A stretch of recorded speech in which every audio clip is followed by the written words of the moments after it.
Here we go into the winners finals of today's tournament between Legio, Lepidoptera, Leviathan and the Skyborne Rangers. First off for red team, we have the Bamboozle Moth, dual heavy flaps paired with Gatling and Mercury on this judgment. Their ally, the GFA Flying Flounder, Mercury dual Artemis on the Mobula, Gatling and Light Flak.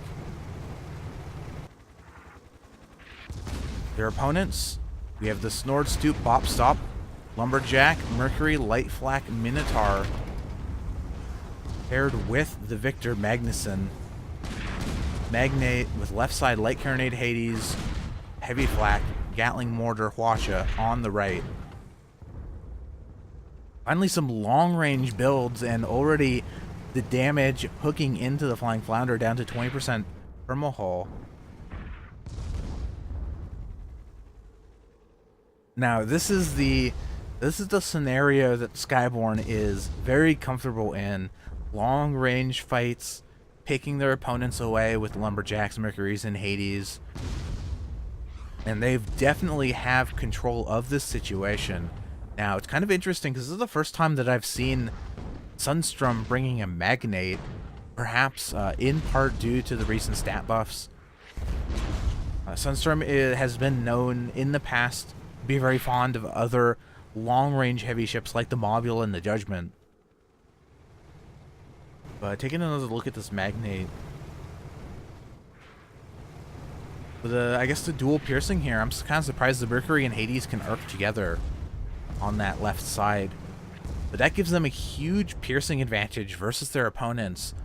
Plus the Minotaur of the Snord Stoop. Minotaur, kind of an underrated gun here as the Flying Flounder goes down, given the first point Skyborne Rangers. Minotaur kind of underrated as a long-range piercing weapon. There really aren't a lot of options to bring for heavy weapon slots.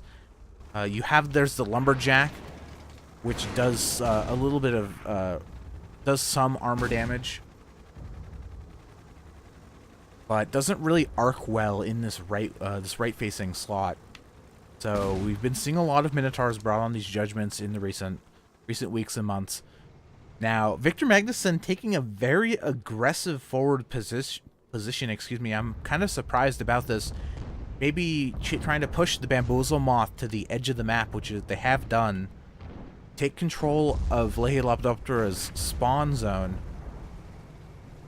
As now we see Lumberjack shots hooking into the Flying Flounder. Armor is down. Balloon is burning. It's going to go down in just a moment here.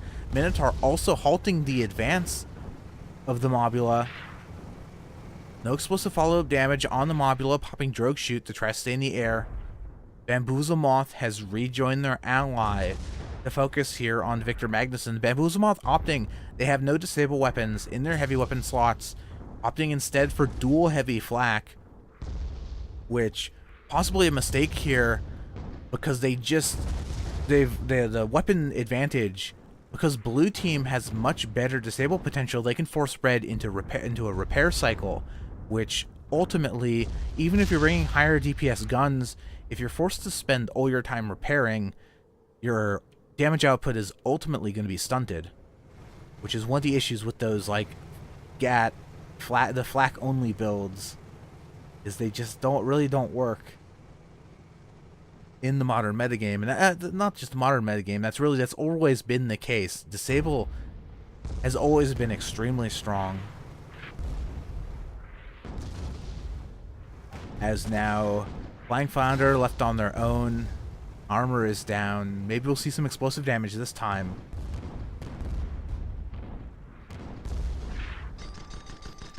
Snord Stoop now is moving in. Balloon is down. There's no way this Mobula is going to be able to escape. They're popping Drogue Shoot to try to stay in the air, but not going to save them. Third point for Skyborne Rangers. And blue team has definitely exerted control over red side of the map, so it'll be interesting to see where Lepidoptera decides to spawn.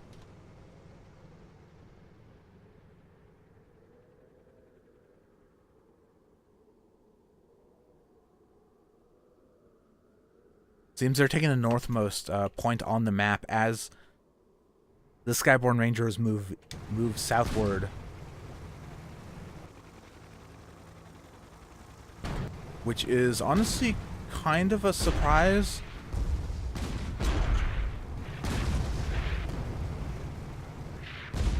I don't know. I feel like blue team. I feel like the Skyborne Rangers have just been dominating these long-range fights, and that maybe red team would try to take a closer range engagement. Although there's a heavy flax finally connecting a bit. 50% damage just immediately chunked off the Snortstoop.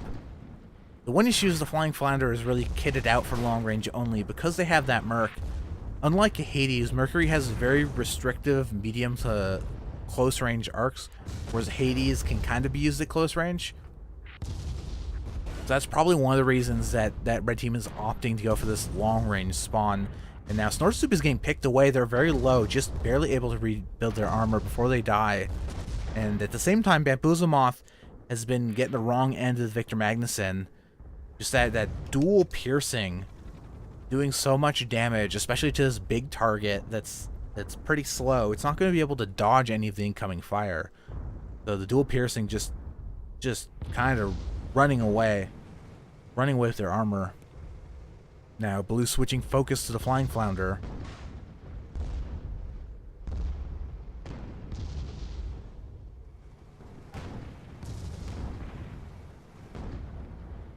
Snortstoop is very low.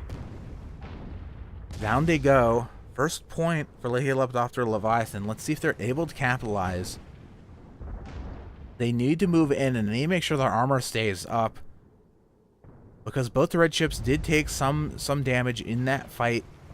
Victor Magnuson now trying to escape, kerosening away, armor's down. Watcher Barrage comes out, does not take down any of the guns. I think previously disabled by the Artemis, or by maybe a Mercury or something already. And they're probably going to be able to pick up the kill on this Magnate. Magnate, even with the speed buff, still not a particularly fast ship. And because red team is packing the long-range weapons, dual Artemis of the Flying Flounder are going to be able to take out some engines. And blue team, Victor Magnuson, playing this out, even though it's very likely that they will die and just respawn on the opposite side of the map with their ally. Seems they're fully playing out the scenario, because there's a chance they will be able to get an armor break against red. It's not totally out of the question. If red team screws up their positioning, maybe gets a little bit lazy because they think they have an easy kill, there's a chance that an armor break could happen. But so far, we don't see any Gatling fire coming out of the Victor Magnuson. I think that's probably going to be it for the Magnate. They do go down finally. And Snortstoop's just hanging out. What's up?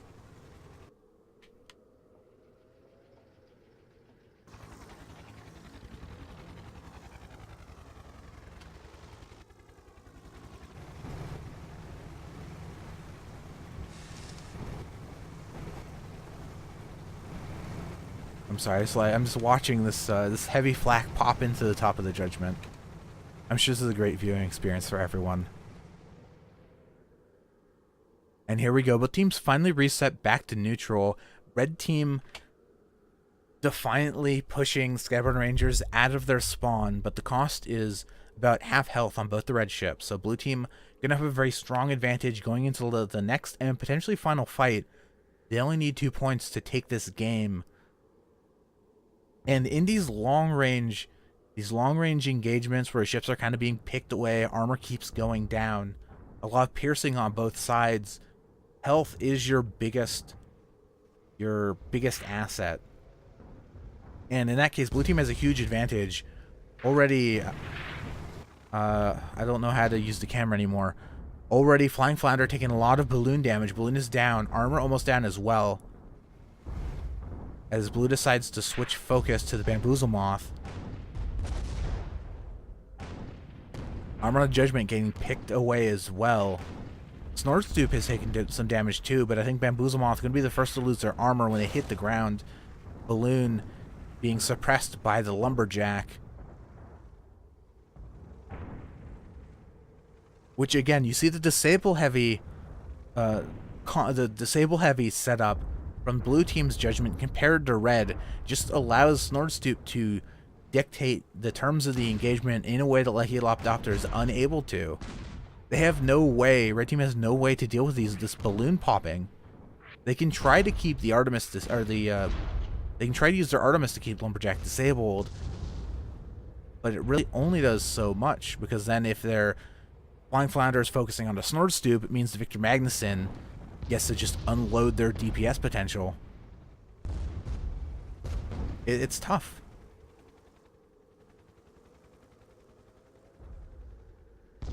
You have good spots being maintained here as well. Flying Flounder's lost their armor.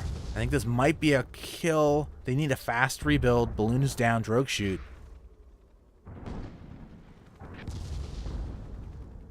Maybe want to duck down a little bit more to get some temporary cover, because they're just not getting a single toehold in this fight. They've been on the defensive this entire time.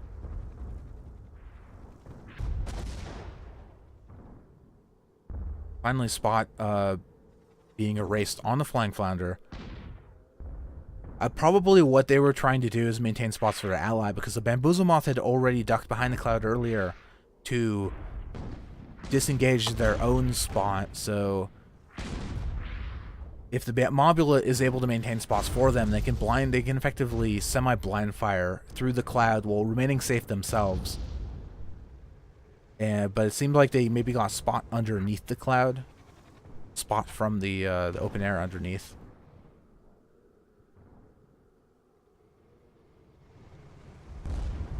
This is going to be a tough fight. Flying Flounder just a sliver of health left. Really, either of these both the red ships just so heavily damaged at this point that if Skyborne Rangers get any armor disable, it's just going to lead to an immediate kill. And there goes Bamboozle Moss. Armor is down. No explosive follow-up. They're able to duck down. So blue team loses their arcs on the ship. Any potential explosive damage going into the balloon, including lumberjack shots, which knock out the balloon of the Bamboozle Moth yet again. They're kerosening back, forward and backwards just to try to change up the distances a little bit. And this is a bad angle for red as well, because they're relying on dual Mercuries for the entirety. Red team's only piercing damage. They have no lumberjack, no Hades, so their only piercing damage is from these dual Mercs. So this low position that they've kind of been forced into, this small piece of cover, means they're really not going to be able to return any fire. What I would like to see, and what they might be trying to do, but there's kind of this terrain is in the way, is see them back out and just try to set up a spot somewhere else, because this positioning is really bad from them. They may think it's safe because they get a pop up and take a little bit of damage, or do a little bit of damage and then duck back down and they're safe. But even if they don't die, there's no way they can retake the fight without fully committing. The damage is just going to be too inconsistent with them just ducking in and out. So now looks like they've found the moment they want to move in, and there goes Mobula. I don't know if this frontal charge was the play. I really would have liked to see them back out completely and try to hit from a different angle, because without the element of surprise, they just don't have the numbers.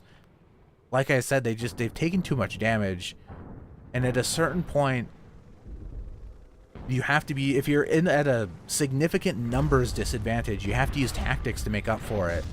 And this frontal charge is not the tactic they needed, as Skyborne Rangers takes them down. They will be moving to the grand finals. Lepidoptera Leviathan will be moving to the losers finals to play against yet to be determined team. So we're going to go set up the next match.